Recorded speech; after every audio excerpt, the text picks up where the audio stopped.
All right, so let's jump into the first big segment, which is equipment. There is a ton of equipment to talk about.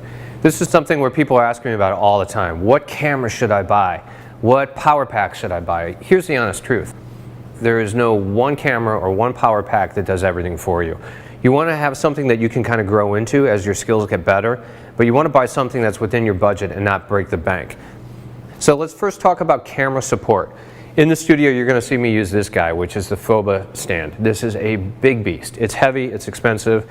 It's what I live and die on when I'm shooting in the studio. I know full well that most of you are not going to have access to this, but I still want you to see how it works.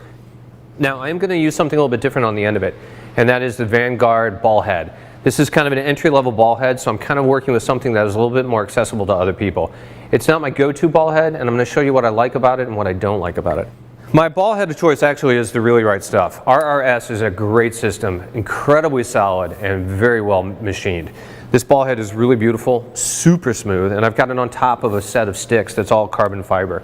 I recommend getting a decent set of sticks. You do not want to buy a tripod that's really flimsy or really cheap, because it's not going to give you the camera support that you need, and camera support, it's a critical piece. So now, let's talk cameras. When it comes to cameras, there are all kinds of cameras out there, and they run from a few $100 to $20, $30, $40, $50,000. And which one is the right one to buy? Well, that's a tough one. My normal camera is the Hasselblad H4D60. This is a big beast, 60 megapixel camera, huge sensor, incredible detail, great lenses. This is not something that most people have access to, and quite honestly, I don't shoot editorial food with this camera. It's just way too big. This is great for commercial work. What I do shoot a lot is my Canon 5D Mark III. Highly recommend this camera. This is a good full frame camera, accessible in terms of cost, great on quality, great lenses. We're going to show you a variety of different lenses that you can use on this camera. One of the other cameras that we're going to use is also in the Canon line, and that's the Mark IV. It's a bit more of a professional side, but it's got a 1.3 crop factor, meaning that the lenses on this camera, on the Mark III, are going to be different than what you use on the Mark IV. We're going to show you kind of how that looks a little bit different. Then the third Canon camera that we're going to take a look at is the 70D. Now this is much more of an entry-level camera and accessible to most people, but it's got a 1.6 magnification. So if I'm going to take my go-to lens, which is a 100mm macro, if I'm going to take that and put it on my full-frame sensor versus a 1.6, I'm going to have a very, very different look.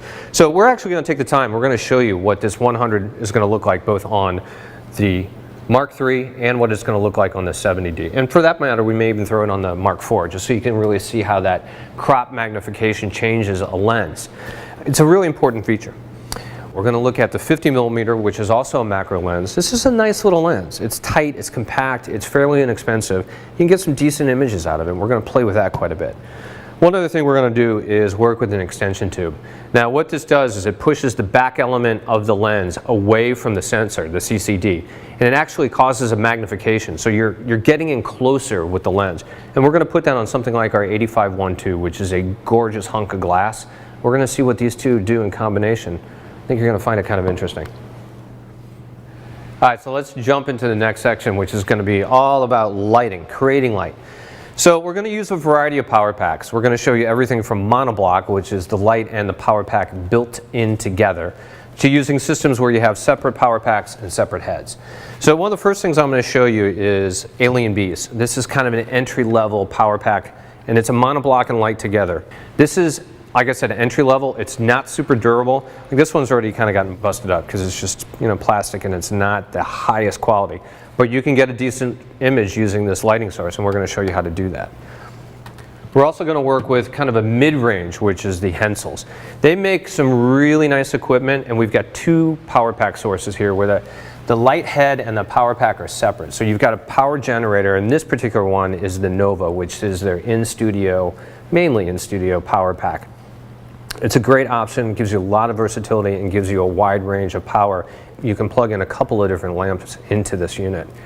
We're also going to play with the Porty, which is their battery operated or battery generator. This thing is really nice to take on location. We're absolutely going to use it on location in some of the restaurants. This thing also allows you to plug two heads into it. Easy to use, lightweight. You can kind of take it anywhere and not be tethered to an electric outlet, which is great because a lot of times you need that. We're also going to work with Broncolor, which is kind of my go-to lighting source. I've been shooting with Broncolor for a long time. In fact, I've had these Grafite A2s a good decade or more. And we're going to pair those with our Broncolor Unilight heads, and we're going to work with them on a lot of our different modifiers. And one other thing we're going to show you is this little monoblock system right here. This is Visitech. This is a nice little monoblock where the power pack and the light are built together. And on the front of it, I've got a very unique spot attachment. This is something that's really kind of cool because I can get it nice and tight to give just a little bit of a kicker. Sometimes when you're working with food, you get these kind of caves almost where the food, kind of the shape of it gives you this dark spot.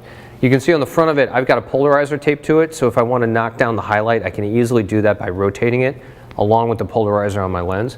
I've also got a little bit of diffusion on it, and I've got the ability to focus it as well. It's a nice little piece of equipment, and you're going to get to see how this works as well. And the last thing we're going to do is connect our light modifiers, our power packs, to our camera. So we've got two different systems. The first is going to be the Pocket Wizard. This is the Pocket Wizard X. Very simple to use, just has a little dial, attaches to the top via a hot shoe, and then plugs in via a cord to your power pack in order to trigger. Sometimes these things are a little futzy, and we have another option which is actually nice. It's very inexpensive. It's a little studio kit. This mounts onto the hot shoe of the camera, while this guy goes directly into the power pack.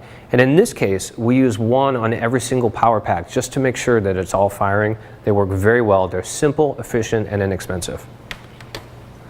And now the fun begins because we get into modifiers. We have just a few. The crew has done a pretty good job of pulling the modifiers that we have in the studio. We're going to show you how to use almost all of these, if not all of them. They all create very different light, but again, it's all about harnessing that light, figuring out how you want to shape it and how you want to bring your set together. Up here we have a couple of Broncolor Para 88s, and those are my go-to. I use these guys all the time, particularly on big commercial shoots, where I'm running two different sets. They're beautiful lights. I can create them in a way where the light is identical from one set to the next, and I can kind of bounce back and forth. That's not something we're going to do here because, again, this whole tutorial is all about simplistic food styling and you kind of doing it on your own. We're going to show you the Para 88. We're going to show you how that works. But we're also going to look at something like a Paul C. Buff or a Chimera Octabox, which can create very similar light at a completely different price point. So we're going to get into that and really kind of play with these different modifiers. I've also got some giant sources. We have got huge rectangular banks. We've got the giant Para 220. We might get into that guy. That's a beast. We've also got giant Octaboxes, and we're going to show you how these different modifiers will create light differently. Each one has a very different characteristic to it. We're going to kind of illustrate for you how that works and what you can do in order to shape that. Now, shaping your light is something that is critical, and one of the things that I use is my dot and finger kit. This is a very simple little kit of tools that allows you to kind of craft light by cutting parts out, kind of knocking it down. Like this is simply a flag that will really knock out light, where this little guy, this finger, is going to knock down a portion of the light. And we've got other things like dots that are just going to take out a little bit of light here and there. So we're going to work on kind of shaping light. And with that, we've got other things like reflectors. These guys go on different systems. You can see the incredible, shape difference that we have. This is for Broncolor, while this is for the Hensel. The other thing that we want to show you is how these different light shapers connect to the different power packs. There are systems called speed rings. This one is made for Broncolor, but any Chimera box I want to put on here, I can use it on Broncolor, or I can switch and I can grab a speed ring for the Hensel and I can put that same Chimera modifier on a Hensel light. One of the things that's really nice about that is as you grow in your photography skills and when you want to step up from one power pack system to the next, maybe there's a cost advantage but you want to move up, you can use a lot of your same modifiers, just change out your speed ring, which is a fraction of the cost versus buying a whole new modifier. All right, so that's kind of a quick look at some of the equipment that we're going to use. Again, lots of modifiers, and we're going to sit down and talk about how we use them, how we shape light, what we use to diffuse them and make them a little bit softer and kind of bring that interest into our set. We're going to shift gears though next, and we're going to take a look at composition and food. So we're going to sit down with a whole bunch of food, and we're going to talk about how to approach the food, what to look for in the grocery stores, how to really look at an object and say, okay, I know what feature I want to pull out of this in order to create a great composition on set.